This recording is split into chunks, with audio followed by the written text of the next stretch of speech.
السلام علیکم. سب سے پہلے آپ لوگوں نے اس میسیج کو عام کرنا ہے تاکہ ہمارے جتنے بھی مسلمان بھائی ہیں سب تک یہ پیغام پہنچ سکے اور تاکہ ان کو بھی اس بات کا علم ہو، کیونکہ یہ ہمارے ایمان کا مسئلہ ہے، یہ میری آقا کی ناموس کا مسئلہ ہے. آخرکار قادیانی آئے روز ختم نبوت کے معاملے میں ڈاکہ ڈالنے کی کیوں کوشش کرتے ہیں؟ آخرکار 1973 کے آئین میں ان پہ کون سی ایسی پابندیاں لگی ہیں؟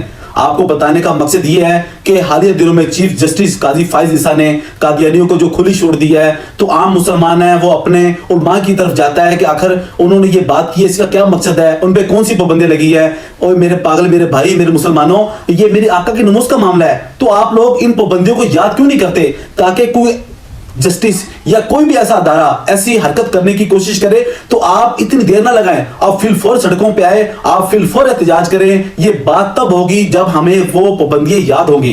تو میں آپ کو وہ پابندیاں بتاتا ہوں. 1973 کے آئین میں جب قادیانیوں کو کافر قرار دیا گیا تو ان پہ 5 پابندیاں لگی.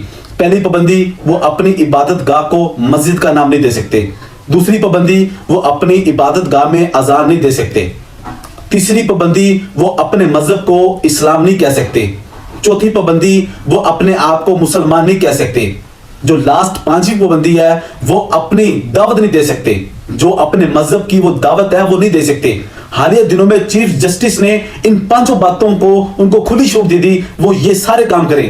لیکن ہمارے جو مسلمان ہیں ان کو پتہ ہی نہیں ہے کہ جو چیف جسٹس صاحب ہے اس نے آئین کی گرداری کی ہے، اس نے ختم نبوت کے معاملے میں ڈاکہ ڈالا ہے. بس وہ کہہ رہے ہیں جی ایسے پروپیگنڈا کیا جا رہا ہے چیف جسٹس کے خلاف، ایسی کوئی آئین میں نہیں ہے، یہ دیکھو آئین ایسا کر ایسے کر ہے. جب ہمارے مسلمانوں کو ان 5 چیزوں کو پتہ ہی نہیں ہوگا تو پھر وہ یہی بات کریں گے.